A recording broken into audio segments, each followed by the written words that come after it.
Hello and welcome back to my channel. In this video, we'll be discussing tips for the removal and replacement of the positive crankcase ventilation valve on this 2025 Ford Expedition with the 3.5 liter engine. If you find my tips to be helpful, please like, subscribe, and comment. Now let's get started. The positive crankcase ventilation valve is located in the center of your screen near the tip of my red pointer. Some of the symptoms associated with the faulty valve include dark emissions from your exhaust pipe. If you were to put your hand with an open palm on the tip of your exhaust pipe, your palm would get a dark ring or smut circle. That might be an indication that your valve is stuck in the open position. Erratic idle. Your idle kind of going up and down, up and down. When you're at a stoplight and your engine's kind of revving a little bit, that might be an indicator that your valve is faulty. If you're having unknown oil leaks, small pools of oil beneath your vehicle, is that your valve is stuck in the closed position, so it's no longer able to release pressure and have gases flow into the air-fuel mixture. You'll start having leaks around your valve cover gaskets. Additionally, you're going to have a check engine light with a trouble code P0174. It's going to give you the false impression that your O2 sensor needs to be changed. And it's going to say that you have a lean condition. The valve is stuck in the open position. Low octane vapors coming from the crankcase are going to trigger an issue with your O2 sensor. It says too lean. In other words, not enough fuel. The petroleum vapor is the heavy end of oil and it doesn't burn fast enough. And it also will build up on your O2 sensor, right?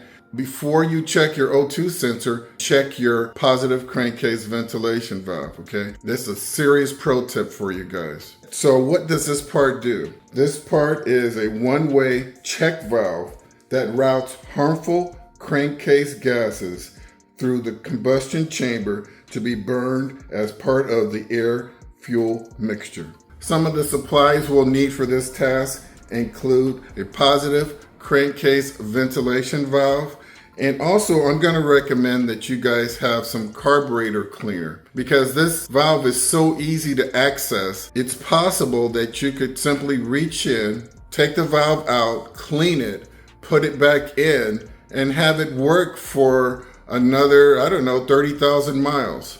There's no set time limit for positive crankcase ventilation valves, like, what's the average time that they should be replaced? There really isn't an average or typical time period, but what I will say is that if you do a lot of highway mileage, this valve will stay cleaner a lot longer. And conversely, if you're doing a lot of city driving, a lot of starting and stopping, this valve will get a lot dirtier.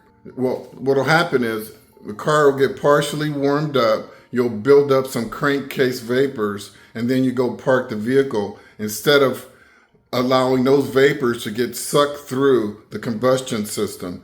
And so over time, you'll get multiple layers of buildup, and that's what we'll call it to either get stuck in the open or the closed position. All right, so I think I've covered enough there, and I've covered the supplies. Please see other items in the description below. And with that, let's just go ahead and get this part removed. Okay, I have long arms, so I'm just going to reach in over the front of the vehicle. I'm right-handed, so I'm leaning in, and you're looking at this hose connection, and you're wondering, how do I possibly get that off? Well, what you have to do is reach in behind. There is a clip connected to this blue portion of the connector. And what you're simply going to do is rotate that little clip that's sticking out. You're just going to kind of grab it with your fingernail. Rotate it as far as it'll go. It's not going to go very far. I don't know if you guys can see me kind of flexing the plastic. You're going to rotate it. That's going to open up the connector. And then you're going to push down, wiggle, and pull it up. Okay? So I'm going to show you guys what I did right there. So there's that little connector on the back side. So when you see that, so when you pull it, it's just going to open it up, release just large enough, right, so that you can pull it away from that little plastic lip right there. Okay, really simple. Ford has gotten a lot better.